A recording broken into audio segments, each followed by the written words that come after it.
Hello everyone, welcome to my channel Achyutas తెలుగులు. ఈరోజు మా ఇంట్లో సండే స్పెషల్ రెసిపీ వంకాయ ఎండు రొయ్యలు కర్రీ అండి. ఇది చాలా చాలా ఈజీగా మనం ఎలాంటి మసాలాలు వేయాల్సిన అవసరం లేకుండా ఈజీగా 15 మినిట్స్లో రెడీ చేసుకోవచ్చు.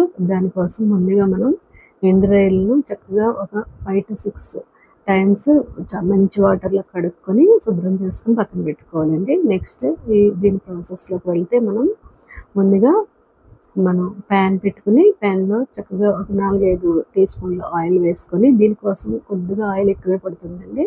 ఆయిల్ ఎక్కువ వేసుకొని 4 పచ్చిమిర్చి, అలాగే 2-3 ఉల్లిపాయలు చిన్న చిన్న ముక్కలుగా కట్ చేసి అవి వేసి, దాంట్లోనే మనం కడిగి పెట్టుకున్న ఎండ్రాయిల్ని కూడా వేసేసుకొని చక్కగా కొద్దిగా ఉప్పు పసుపు వేసుకొని సిమ్లో పెట్టుకొని బాగా మగ్గించుకోవాలండి. ఈ ఉల్లిపాయలు ఎండ్రాయిలు కూడా ఒకేసారి చక్కగా వేగుతాయి. అలా మనం ఒక 5 మినిట్స్ సిమ్లో పెట్టుకుని వేయించుకున్న తర్వాత దీంట్లో మనం శుభ్రంగా కడిగి పెట్టుకున్న ఒక పావు కేజీ వంకాయల్ని చిన్న చిన్న ముక్కలుగా కట్ చేసుకొని అవి కూడా ఇందులో యాడ్ చేసి మళ్ళీ సిమ్లో పెట్టుకుని చక్కగా మనం ఒక 5 మినిట్స్ మగ్గనివ్వాలండి. ఈ కర్రీ చాలా టేస్టీగా ఉంటుంది. అలాగే మనం సండే స్పెషల్గా కూడా ప్రిపేర్ చేసుకోవచ్చు. తర్వాత ఇలా వంకాయలు కూడా మగ్గిన తర్వాత దానికి సరిపడగా కారం వేసుకొని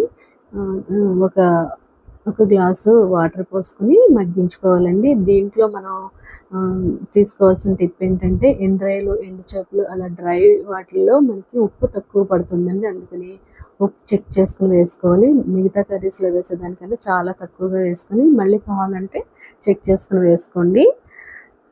ఇలా చక్కగా మనం వాటర్ పోసిన తర్వాత ఒక 10 మినిట్స్ మీడియం ఫ్లేమ్లో పెట్టుకుని ఉడికించుకుంటే మనకి వంకాయ తర్వాత రొయ్యలు కూడా చక్కగా మగ్గిపోయి మంచి టేస్ట్ వస్తుందండి.